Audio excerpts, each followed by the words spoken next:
The traveler on his arrival takes precautions for departure. It was nearly 8 o'clock in the evening when the cart, which we left on the road, entered the porte-cochère of the Hôtel de la Poste in Arras. The man whom we have been following up to this moment alighted from it, responded with an abstracted air to the attentions of the people of the inn, sent back the extra horse, and with his own hands led the little white horse to the stable. Then he opened the door of a billiard-room which was situated on the ground floor, sat down there, and leaned his elbows on a table. He had taken 14 hours for the journey which he had counted on making in 6. He did himself the justice to acknowledge that it was not his fault, but at bottom, he was not sorry. The landlady of the hotel entered. "Does Monsieur wish a bed? Does Monsieur require supper?" He made a sign of the head in the negative. "The stableman says that Monsieur's horse is extremely fatigued." Here he broke his silence. "Will not the horse be in a condition to set out again tomorrow morning?" "Oh, Monsieur. He must rest for 2 days at least." He inquired. "Is not the posting station located here?" "Yes, sir." The hostess conducted him to the office. He showed his passport, and inquired whether there was any way of returning that same night to M. by the mail wagon. The seat beside the postboy chanced to be vacant. He engaged it and paid for it. "Monsieur," said the clerk, "do not fail to be here ready to start at precisely 1 o'clock in the morning."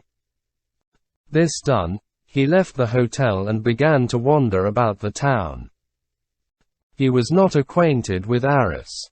The streets were dark, and he walked on at random. But he seemed bent upon not asking the way of the passers-by. He crossed the little river Crinchen, and found himself in a labyrinth of narrow alleys where he lost his way. A citizen was passing along with a lantern. After some hesitation, he decided to apply to this man, not without having first glanced behind and in front of him, as though he feared lest someone should hear the question which he was about to put. "Monsieur," said he, "where is the courthouse, if you please?" "You do not belong in town, sir," replied the bourgeois, who was an oldish man. "Well, follow me.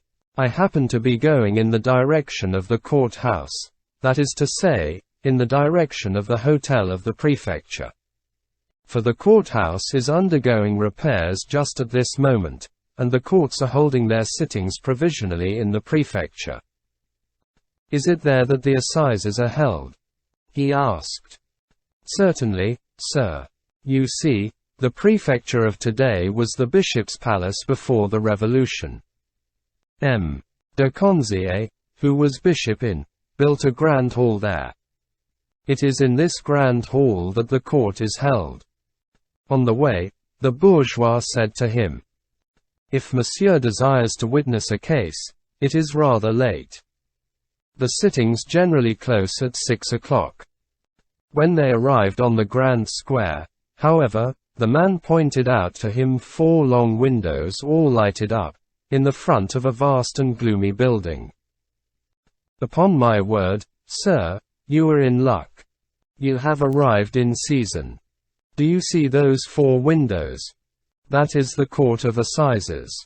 There is light there, so they are not through. The matter must have been greatly protracted, and they are holding an evening session. Do you take an interest in this affair? Is it a criminal case? Are you a witness?" He replied, "I have not come on any business. I only wish to speak to one of the lawyers." "That is different," said the bourgeois. "Stop, sir. Here is the door where the sentry stands. You have only to ascend the grand staircase." He conformed to the bourgeois' directions. And a few minutes later he was in a hall containing many people, and where groups, intermingled with lawyers in their gowns, were whispering together here and there. It is always a heart-breaking thing to see these congregations of men robed in black, murmuring together in low voices, on the threshold of the halls of justice. It is rare that charity and pity are the outcome of these words. Condemnations pronounced in advance are more likely to be the result. All these groups seem to the passing and thoughtful observer so many somber hives where buzzing spirits construct in concert all sorts of dark edifices. This spacious hall, illuminated by a single lamp, was the old hall of the episcopal palace, and served as the large hall of the Palace of Justice. A double-leaved door, which was closed at that moment, separated it from the large apartment where the court was sitting. The obscurity was such that he did not fear to accost the first lawyer whom he met. "What stage have they reached, sir?" he asked. "It is finished," said the lawyer. "Finished." This word was repeated in such accents that the lawyer turned round.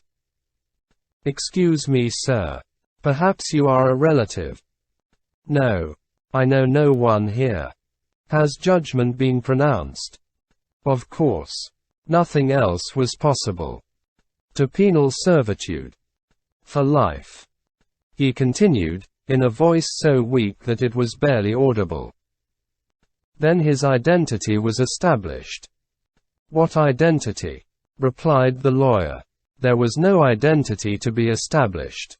The matter was very simple. The woman had murdered her child. The infanticide was proved. The jury threw out the question of premeditation, and she was condemned for life." "So it was a woman?" said he. "Why, certainly.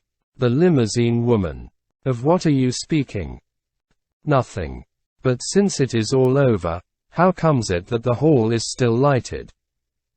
"For another case, which was begun about 2 hours ago." "What other case?" "Oh, this one is a clear case also. It is about a sort of blackguard. A man arrested for a second offense. A convict who has been guilty of theft. I don't know his name exactly. There's a bandit's fizz for you. I'd send him to the galleys on the strength of his face alone." "Is there any way of getting into the courtroom, sir?"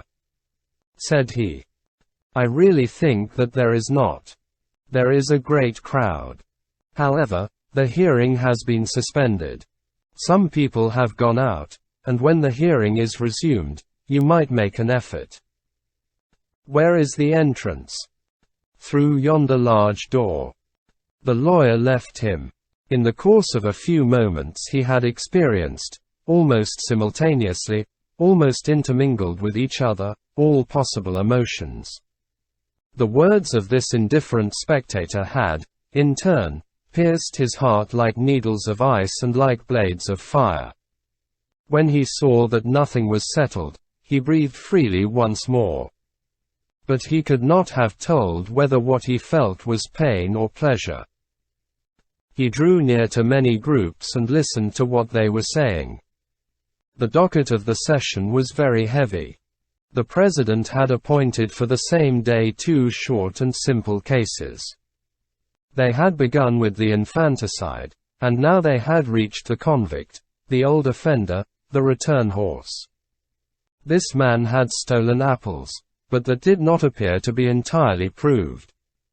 What had been proved was that he had already been in the galleys at Toulon. It was that which lent a bad aspect to his case. However, the man's examination and the depositions of the witnesses had been completed, but the lawyer's plea, and the speech of the public prosecutor were still to come. It could not be finished before midnight. The man would probably be condemned. The Attorney General was very clever, and never missed his culprits. He was a brilliant fellow who wrote verses. An usher stood at the door communicating with the hall of the assizes. He inquired of this usher, "Will the door be opened soon, sir?" "It will not be opened at all," replied the usher. "What? It will not be opened when the hearing is resumed. Is not the hearing suspended? The hearing has just been begun again, replied the usher, but the door will not be opened again. Why? Because the hall is full. What? There is not room for one more. Not another one. The door is closed. No one can enter now. The usher added after a pause. There are, to tell the truth, 2 or 3 extra places behind Monsieur le Président, but Monsieur le Président only admits public functionaries to them. So saying, the usher turned his back. He retired with bowed head, traversed the antechamber, and slowly descended the stairs, as though hesitating at every step. It is probable that he was holding counsel with himself. The violent conflict which had been going on within him since the preceding evening was not yet ended. And every moment he encountered some new phase of it. On reaching the landing place, he leaned his back against the balusters and folded his arms. All at once he opened his coat, drew out his pocketbook, took from it a pencil, tore out a leaf, and upon that leaf he wrote rapidly, by the light of the street lantern, this line. M. Madeleine, Mayor of M. Sur M. Semicolon. Then he ascended the stairs once more with great strides, made his way through the crowd, walked straight up to the usher, handed him the paper, and said in an authoritative manner, "Take this to Monsieur le Président." The usher took the paper, cast a glance upon it, and obeyed.